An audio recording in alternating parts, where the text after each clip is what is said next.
I hope that you all are doing good. Welcome back to my channel. मेरा नाम सलोनी है और मैं एक टीचर हूँ बाय प्रोफेशन।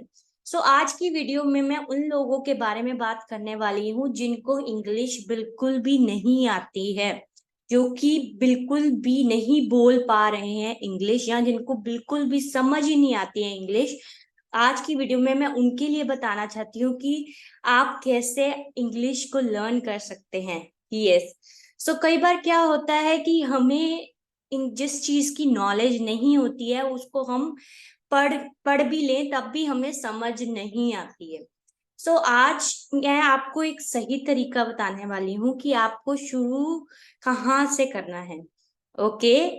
पहली बात तो ये है, ये जान लीजिए कि आपने काफी लोगों से ये सुना है कि आपको बोलने से इंग्लिश आएगी, लेकिन ऐसा नहीं है। क्योंकि अगर आपको लैंग्वेज की समझ ही नहीं है तो आप उसको बोलेंगे कैसे। पहली चीज आपको ये करनी है कि आपको लैंग्वेज को समझना है। आप समझेंगे कैसे अब। आपको रोज के रोज बुक्स पढ़नी है। यस।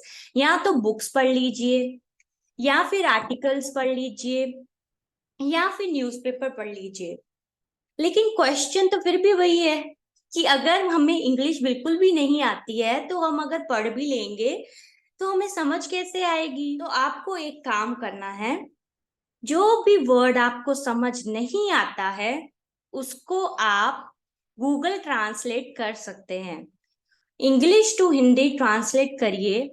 हर एक वर्ड की रोज डिक्शनरी बनाइए, अपने पास रखिए, वर्ड मीनिंग्स रखिए अपने पास। और जिस भी वर्ड के बारे में आप रोज नया समझते हैं उसके ऊपर आपको 5 सेंटेंसेस लिखने हैं इंग्लिश में। यस। यही सही तरीका है इंग्लिश को लर्न करने का, या कोई भी लैंग्वेज लर्न करने का। आप खुद ही सोचिए, अगर अब मुझे कोई बोले कि मैं जापानीज बोलना शुरू कर दूं और मुझे बिल्कुल भी जापानीज नहीं आती तो मैं कैसे बोल पाऊंगी। यही एक ट्रिक है जो आपको सही अप्लाई करना है।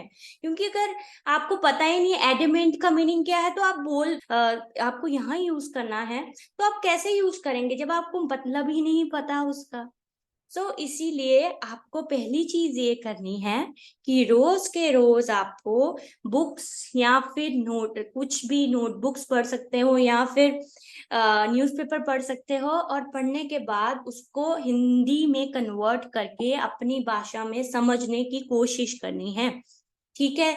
सेकंड आता है कि आपको रोज जो भी आपको नए वर्ड मिलते हैं उसके ऊपर आपको 5 सेंटेंसेस इंग्लिश में बनाने हैं, हिंदी टू इंग्लिश करनी है।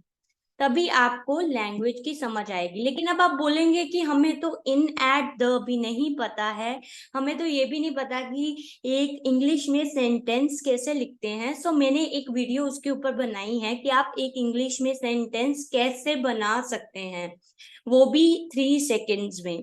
यस। आप उसको देखिए। ओके। एंड मैंने लिंक प्रोवाइड किया है in the bio, just click on that and उसके ऊपर वॉच करिए। अब आप बोलेंगे कि हमें कौन सी बुक्स रीड करनी है।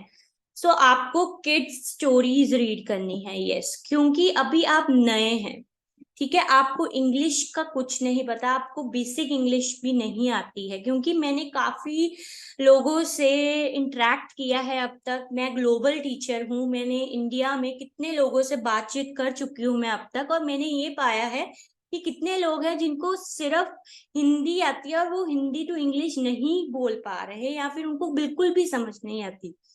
इसलिए मैंने ये वीडियो बनाई है उनके लिए जो कि 60 से शुरू करना चाहते हैं। ठीक है। फिर उसके बाद आपको एक ना एक एक वर्ड करके उसके 5 सेंटेंसेस बनाने हैं। फिर उसके बाद उसका मीनिंग बनाना है, हिंदी टू इंग्लिश बनाना है, इंग्लिश टू हिंदी बनाना है। उसके बाद हम बोलने के बारे में बात करेंगे कि आप कैसे स्पीक कर सकते हैं फ्लुएंटली इन इंग्लिश। ओके।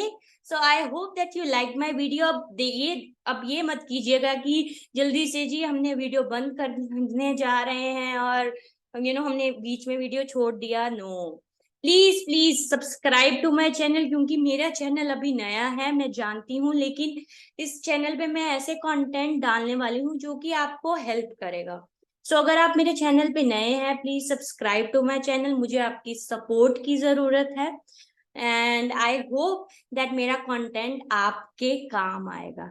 सो मुझे बताइए आपके एक्सपीरियंस के through in the comments, try कीजिए 1 मंथ के लिए, 2 मंथ के लिए, और बताइए कि आपको रिजल्ट मिला था कि नहीं मिला था।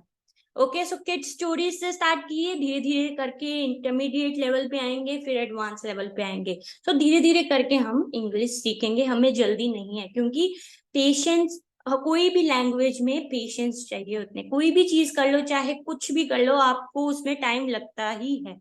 ये नहीं है कि आज अगर आपने 1-2 दिन में ये काम किया तो नहीं नहीं, आपको थर्ड है कि आपको कंसिस्टेंसी रखनी पड़ेगी। तो कंसिस्टेंसी का मतलब ये होता है कि आपको रोज के रोज यही प्रैक्टिस, यही रिपीट करनी पड़ेगी एक्टिविटी। रोज पढ़िए, वर्ड लिखिए और सेंटेंसेस बनाइए। ओके। अब आप अब और मेरा एक कोर्स आने वाला है आगे, मैं इंग्लिश ग्रामर के ऊपर कोर्स करने वाली हूँ, डालने वाली हूँ वीडियोस।